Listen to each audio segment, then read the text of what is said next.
क्या हुआ जब खतरनाक एक्सीडेंट से अपने भक्त को बचाने स्वयं महादेव भगवान शिव दौड़े चले आए। फिर जो हुआ उसे देखकर आपके होश उड़ जाएंगे। हर हर महादेव। नमस्कार दोस्तों, हमारे YouTube चैनल में आप सभी का हार्दिक स्वागत है। दोस्तों, आज हम आपको भगवान शिव के चमत्कार की एक ऐसी सच्ची घटना सुनाने जा रहे हैं जिसे सुनकर आपका भी रोम रोम महादेव का नाम लेने लगेगा। दरअसल दोस्तों, हम बात कर रहे हैं पटना जिले के फुलवारी गांव के रहने वाले नीरज जी की, जिन्होंने हमारे साथ ये सच्ची घटना शेयर की है और बताया कि कैसे स्वयं महादेव ने उस दिन खतरनाक एक्सीडेंट से उनके प्राणों की रक्षा की। यदि सही समय पर महादेव का चमत्कार नहीं होता तो शायद ही आज वो जिंदा होते। तो इसीलिए तो कहते हैं, बाल न बाका कर सके न मिटा सके सम्मान, जिसकी रक्षा कर रहे हो स्वयं महादेव। दोस्तों, पुराणों में भी कहा गया है, जो मनुष्य श्रद्धा भाव से महादेव की पूजा करता है उसे काल तो क्या, खुद मृत्यु के देवता यमराज भी नहीं छू सकते।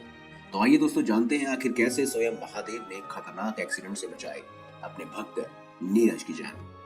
दोस्तों, नीरज जी हमें बताते हैं कि उनके गांव के बाहर बहुत ही पुराना भगवान शिव का मंदिर है, जहां गांव के लोग भगवान शिव की पूजा करते हैं। नीरज जी बताते हैं कि वह प्रतिदिन शिव दर्शन करने के बाद अपने जीवन का कोई अन्य कार्य शुरू करते हैं और रोज की तरह उस दिन भी नीरज जी शिव जी के दर्शन करके अपनी माँ की दवा लेने बाइक से पटना जा रहे थे। गाँव की कच्ची रोड पार करके जब वह हाईवे पर कुछ दूर ही आए थे कि सामने से आ रहे एक ट्रक का टायर अचानक फट गया और वह ट्रक लोडेड होने के कारण अनियंत्रित हो गया।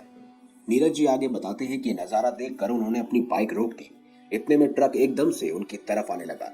अनियंत्रित ट्रक को अपनी तरफ आता देख नीरज का दिल जोर जोर से धड़कने। नीरज जी बताते हैं कि उन्हें मौत को बिल्कुल सामने से देखा और उनके पैरों तले पूरी जमीन खिसक गई। उनकी आंखें बंद हो गई। नीरज जी के तेज धड़कते दिल से सिर्फ एक ही आवाज आ रही थी, हर हर महादेव, हर हर महादेव। नीरज जी बताते हैं कि उन्होंने अपनी मौत को उस दिन बहुत करीब से देखा था, पर कुछ ही सेकंडों के बाद नीरज को एक आवाज सुनाई देती है कि मानो जैसे ट्रक किसी चीज से टकरा गया हो। तभी नीरज ने अपनी आंख खोली तो देखा कि उनके बाइक के पास एक साधु बाबा खड़े हैं, जिनकी बड़ी बड़ी जटाएं और सफेद दाढ़ी थी। मुख में एक अलग ही तेज था।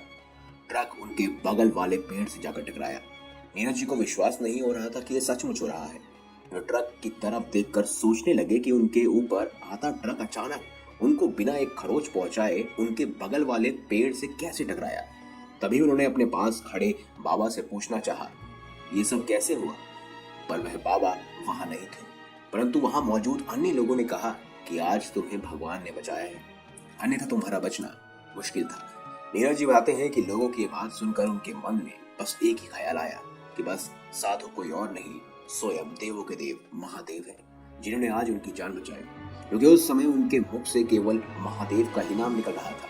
दोस्तों, इसीलिए तो कहते हैं, भक्ति में बहुत शक्ति होती है। जब भक्त केवल सच्चे मन से भगवान को याद करता है तो अवश्य ही भगवान किसी न किसी रूप में आकर उनकी मदद करते हैं। दोस्तों, आपको क्या लगता है, नीरज की जान बचाने वाले बाबा आखिर कौन थे? क्या वो स्वयं महादेव के ही साक्षात रूप थे? कमेंट करके हमें जरूर बताएं। दोस्तों, कहते हैं महादेव अपने भक्त का साथ कभी नहीं छोड़ते। भोले बाबा को दिल से पुकारे और अगले पल ही वो आपके हर दुख हर चुके होंगे। ऐसा ही कुछ हुआ आकाश शर्मा जी के साथ। दोस्तों, हमारे चैनल के ही एक सब्सक्राइबर ने अपने जीवन की वो अहम घटना हमें बताई, जिसमें उन्हें देवों के देव महादेव भगवान शिव के स्वयं दर्शन हुए। चलिए दोस्तों, जानते हैं इस रियल लाइफ घटना के बारे में। आकाश शर्मा जी बताते हैं कि मैं बिहार के महोना गांव में अपने माँ बाप के साथ रहता हूँ। मैं अपने माँ बाप का इकलौता लड़का हूँ।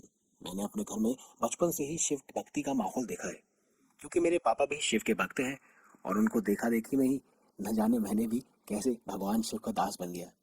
सावन से लेकर शिवरात्रि, हर महादेव के हर पर्व में बढ़ चढ़कर हिस्सा लेता हूँ। मेरे ये रोज का नियम बन चुका था कि मैं अपने पापा के साथ सुबह के समय शिवालय जाऊंगा और शिव जी का अभिषेक करूंगा। हमने एक गाय भी रखी हुई है, जिसको मैंने प्यार से नाम दिया नंदी।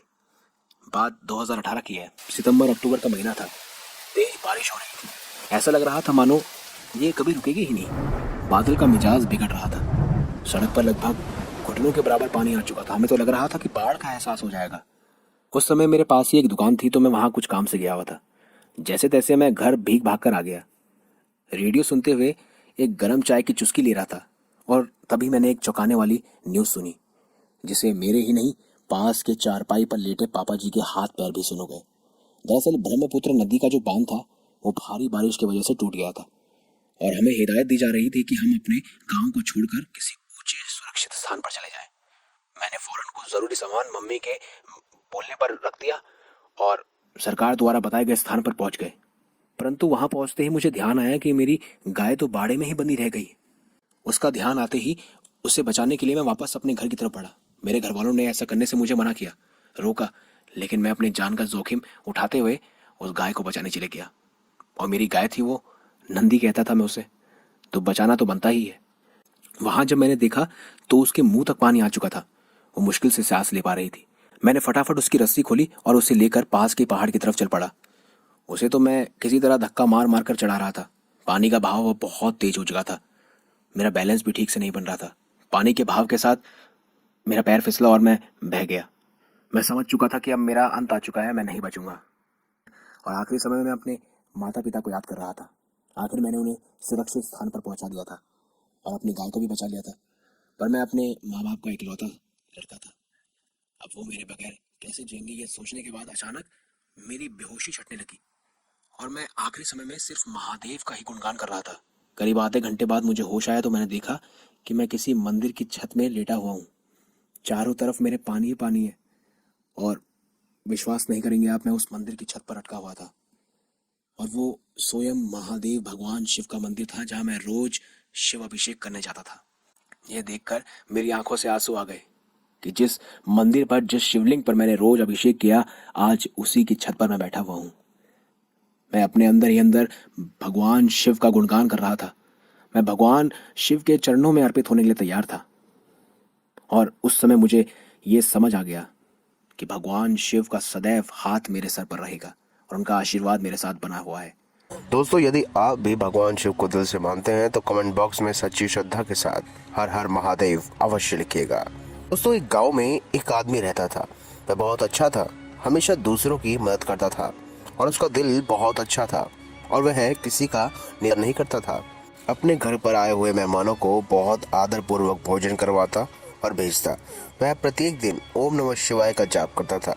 वह भगवान शिव को दिल से बहुत मानता था और उनकी पूजा अर्चना भी करता था। उसके काम अच्छे थे, यह देखकर भगवान शिव भी उससे बहुत ज़्यादा पसंद करते थे और भगवान उसका हमेशा साथ देते थे। उसके साथ उसके बच्चे, उसकी पत्नी भी उसके साथ भगवान शिव की पूजा किया करते थे। एक दिन की बात है, वह आदमी बहुत बीमार हो जाता है। उसके घर वाले उसको हॉस्पिटल लेकर जाते हैं। जब वह उसे हॉस्पिटल लेकर जा रहे होते हैं तो डॉक्टर उनको बताता है कि आपको अभी 2 लाख रुपए जमा करवाने पड़ेंगे। ऐसा इसीलिए क्योंकि उसे दिल की परेशानी होती है और डॉक्टर कहते हैं कि अगर आप अभी पैसा जमा करवाएंगे तो इसके दिल का ऑपरेशन अभी हो पाएगा, नहीं तो बाद में इसके बच पाना मुश्किल है। लेकिन दोस्तों, उनके पास इतना पैसा नहीं होते कि वह अपने पिता या अपने पति का इलाज करवा सके और पैसे अभी जमा करा सके। तो वह बहुत घबरा जाते हैं। वह सोचते हैं ऐसी स्थिति में सिर्फ एक ही भगवान हमारी मदद कर सकते हैं। और उसकी पत्नी मन ही मन ओम नमः शिवाय का जाप करने लगती है। ऐसा देखकर उसके बेटे को गुस्सा भी आता है और साथ ही साथ उसे इतना बुरा लगता है कि मेरे पिताजी के मरने की हालत है और मेरी माँ फिर भी भगवान को पुकार रही है। लेकिन इसके अलावा उनके पास कोई और रास्ता नहीं होता। वे बहुत परेशान होकर हॉस्पिटल के बाहर खड़े हो जाते हैं। तो कुछ देर बाद एक डॉक्टर उनको बुलाने के लिए आता है और कहता है कि उनके परिवार को अंदर बुला रहे हैं। उसका बेटा अंदर जाता है तो वह बड़े डॉक्टर से मिलता है। वह डॉक्टर बताता है कि तुम्हारे पिताजी का ऑपरेशन हो गया है, अब वह बिल्कुल ठीक है, उनका ऑपरेशन बिल्कुल ठीक ठाक हुआ है, तुम्हें अब घबराने की जरूरत नहीं है। कुछ समय बाद तुम्हारे पिताजी अच्छी तरह स्वस्थ हो जाएंगे। तो वह मन ही मन सोचता है कि जब मैं और मम्मी बाहर थे तो पैसे किसने दिए होंगे, कौन पैसे देकर आया होगा। वह डॉक्टर से पूछता है, लेकिन हमने तो कोई पैसे जमा नहीं करवाए थे, तो आपने ऑपरेशन किया कैसे। डॉक्टर ने बताया कि मेरे पास एक आदमी आया था, उसने बताया कि तुम्हारे पिताजी का वह दोस्त है और तुम्हारे पिताजी को वह हमेशा साथ में रखता है और उसी ने पैसे दिए। और वह बोल रहा था कि अगर कोई पूछे तो उसका नाम महेश बता देना, जब वह ठीक हो जाएगा तो मैं अपने दोस्त से पैसे खुद ले लूंगा। और उनके घर वालों ने सोचा कि चलो कोई ना कोई होगा जो पैसे देकर चला गया होगा, शायद हमें ना पता हो कि पिताजी का दोस्त कोई महेश हो। जब उसके पिताजी ठीक होकर घर आते हैं तो उसका पुत्र उसको पूछता है कि तुम्हारे ऑपरेशन के लिए पैसे दिए थे, वह तुम्हें दोबारा मिलने नहीं आया। तो उसने पूछा कि कौन है मेरा दोस्त जिसने पैसे दिए। उन्होंने कहा कि वह अपना नाम महेश बता रहा था। उन्होंने डॉक्टर को पैसे दिए और डॉक्टर को बोला कि बाद में वह मिलने आएंगे और पैसे ले जाएंगे। ऐसे में उसके पिता कहते हैं कि मेरा तो कोई महेश नाम का दोस्त है ही नहीं, महेश नाम के मैं किसी आदमी को जानता ही नहीं। ऐसा सुनते ही उसकी पत्नी समझ जाती है कि यह ज़रूर खुद भगवान शिव थे, जिन्होंने आकर हमारी मदद की और उन्होंने ऑपरेशन के पैसे दिए। वह बहुत जानने की कोशिश करने के बाद भी उन्हें कोई महेश नाम का आदमी नहीं मिलता और ना कोई पैसे कभी वापस लेने आता है। तो सभी परिवार वाले भगवान के सामने हाथ जोड़कर उनका शुक्रिया अदा करते हैं और बहुत खुश हो जाते हैं। कितनी मुश्किल की घड़ी में भगवान ने खुद आकर उनकी मदद की। दोस्तों, इस कहानी से हमें यह शिक्षा मिलती है कि अगर हम सच्चे मन से भगवान शिव को याद करते हैं या किसी भी भगवान को याद करते हैं तो वह घोर कलयुग में भी हमारी मदद के लिए तत्पर रहते हैं या किसी इंसान के द्वारा हमारी मदद करवाते हैं, लेकिन वह मदद ज़रूर करते हैं। दोस्तों, अगर वीडियो अच्छी लगी हो तो वीडियो लाइक करें, हमारे चैनल को सब्सक्राइब करें और इसे ज़्यादा से ज़्यादा शेयर अवश्य करें।